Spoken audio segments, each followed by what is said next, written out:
moment I turn on the camera and start filming it, it starts moving. En ese momento se empezó a mover. It's incredible.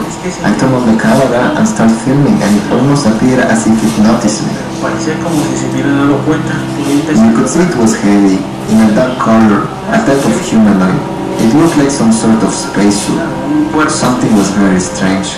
Entonces se veía que pesaba, de color oscuro, sí se veía. I remember there being a lot of light. Humanoide. Maybe it was emanating some sort of energy. Una cosa rarísima.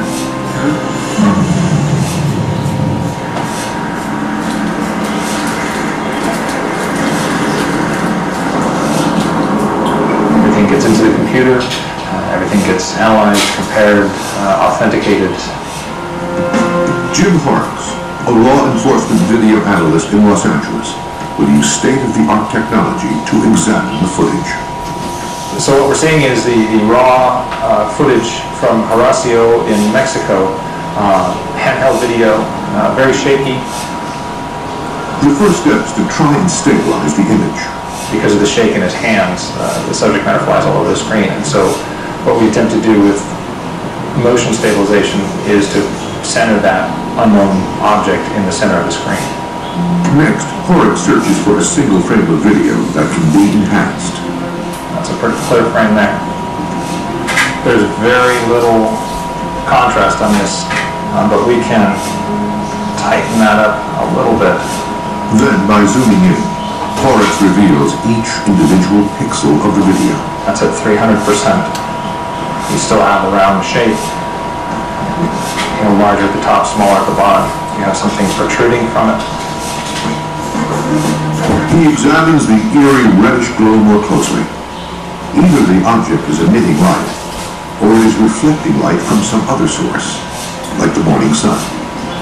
If we assume that this is correct, that it's 7:15 in the morning in June in somewhere in Mexico, the sun hasn't quite risen over these buildings in which to create a lit courtyard. Is it possible that the sun is illuminating and causing these highlights, these reflections? Certainly. Horrocks tries a second frame, which reveals more detail and definition in the object. And essentially, I'm just searching through the timeline to find a spot where we get the most detail possible. Another frame in particular shows an eerie human shape. So I think this image here, when people view this back and this image sticks in their mind as saying this is a flying humanoid because you have a head shape and legs and arms, and he appears to have his hand on his hip and he's waving to us. I can see where people could come to that conclusion.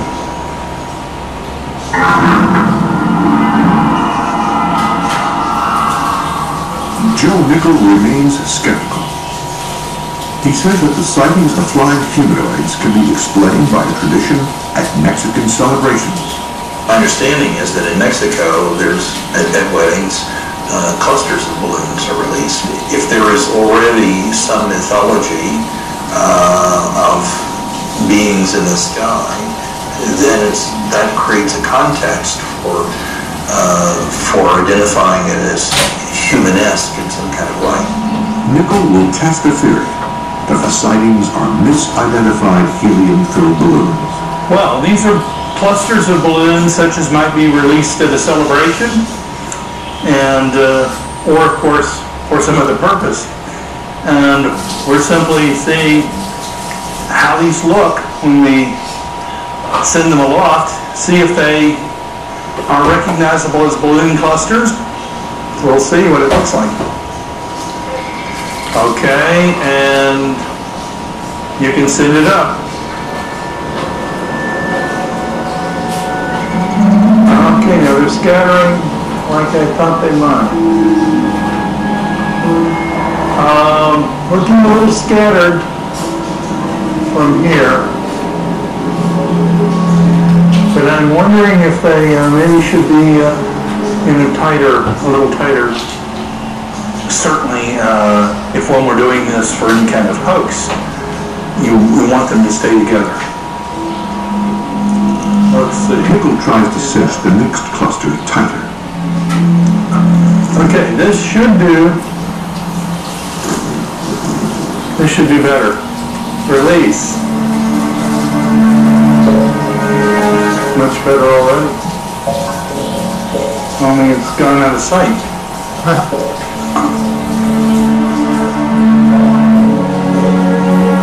It's better because it was not pulled apart.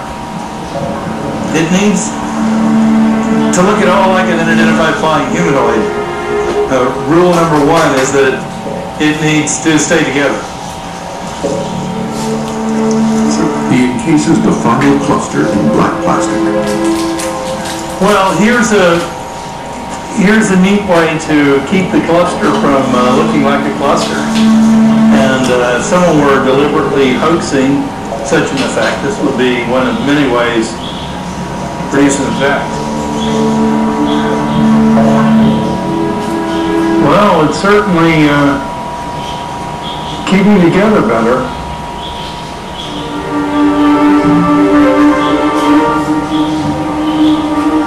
The best evidence that the team has found remains the unidentified corpse. The doctors are having trouble agreeing on just what it is. If it's not a primate, what is it? Here we're facing something terrestrial or something unknown.